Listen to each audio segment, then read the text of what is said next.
Today we talk about how can you create service on your Square app. We go to figure out the solution or know how you can do that on your app. So all you have to do, so you just go down, click here on more down here. When you click here on more, so it's going to take you to this list. And all you have to do, you just click here on items here. So then it's going to take you to this list. And all you have to do now, just click here on all service, click on it. Then you come here to this list, click here on create service here. So when you click on it, it's going to take you to this list.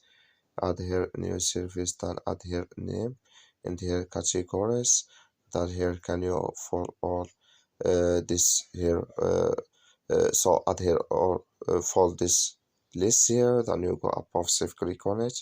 Then it's going to save with you. That's all you have to do. Thank you for watching. Don't forget to support us by liking and subscribe.